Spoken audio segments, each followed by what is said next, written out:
All right, boys, girls.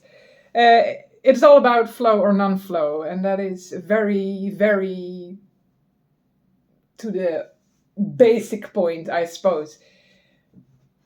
It is very helpful when you are in non-flow to determine what type of emotion you are actually experiencing, because there are only so many, and every emotion has only really one reason why feeling that emotion. And therefore it is, if you know how it works, easy to determine what your need is so you can fulfill the need and return back to happy. That is the whole point. Of course, there are some nuances in everything I'm going to say, but I would like to start with something very simple to understand. Let's speak of 4 primary emotions. Your natural state is a happy, or at least a content state. I brought my friends from the Christmas tree. Here is the happy dude, so we can still follow what this one is trying to teach here. He's happy. Of course, he's happy. The little dude is wearing ice skates because he did have the frost, unlike some others. Chilly, but not chilly enough. If you are happy, you have the natural desire to connect with other people. And if you connect, you can come to co-creation. If you come to co-creation, we do the things we are supposed to be doing as being part of human as one being. Okay. Then there are 3 other primary emotions that are out of flow. And the first one is anger. I have this little hermit. Look, he looks not too happy. Who can blame him? He only has one hand. Also, he's a hermit, so he's probably a lot on his own. Not very connected. So, angry. Why are you angry? Only really one reason. Someone or something crossed your boundaries. Now, often it's you, not something else. And most often it is to be fixed in the mind. Now, we'll circle back to this another time, but to understand, if you are angry, you have the need to set boundaries. Again, often to yourself. We want a lot of things, but not everything is reasonable.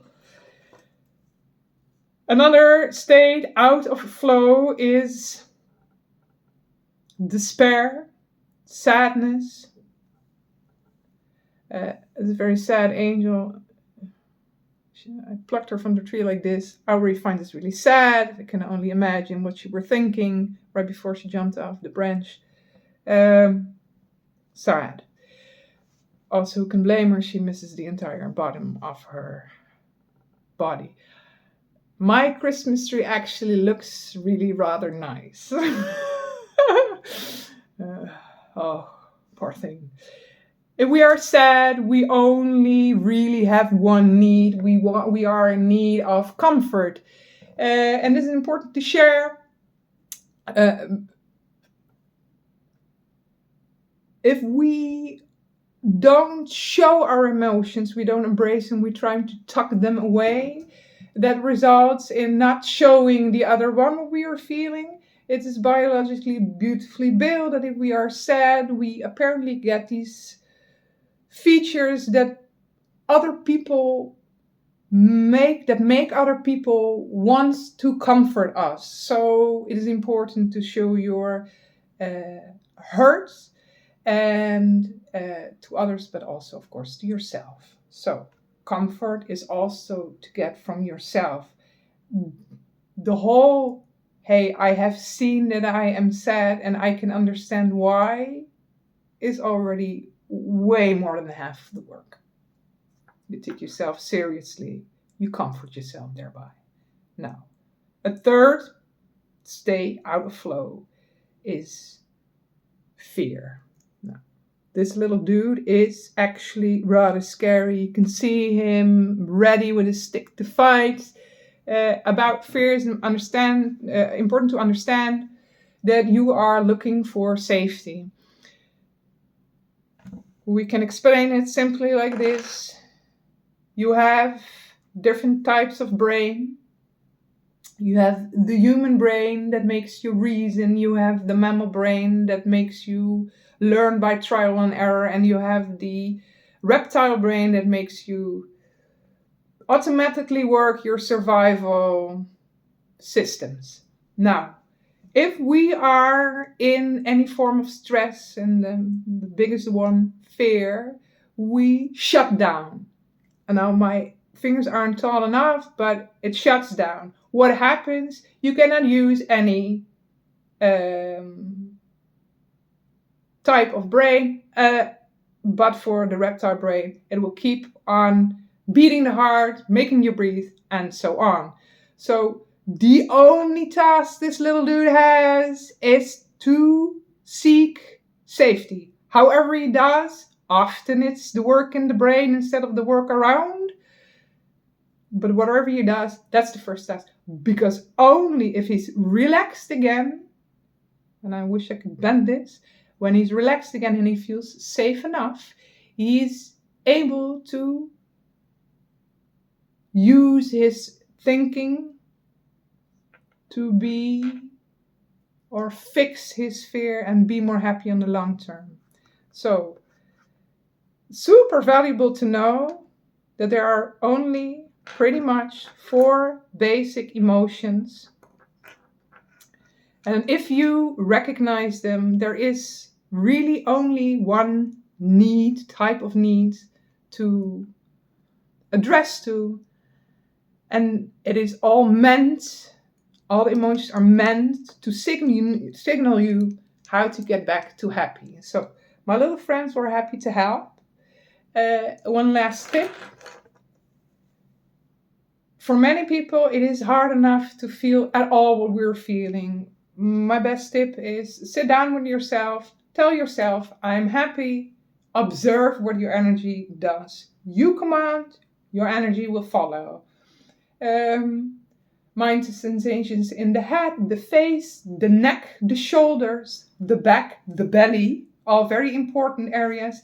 The hips, between the becken, are you relaxed or not?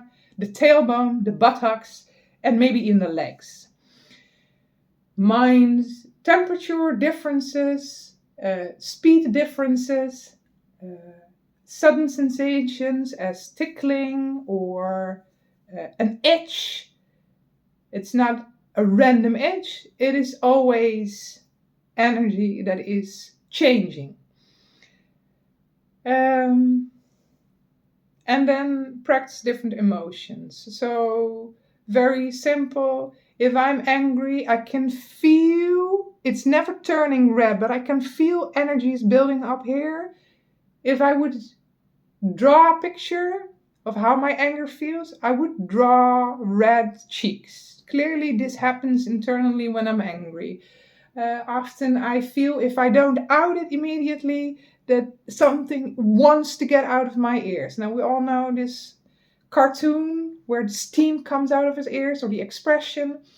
Mind the expressions. If it's hard to feel yourself, think about all the expressions you know about emotions and parts of your body.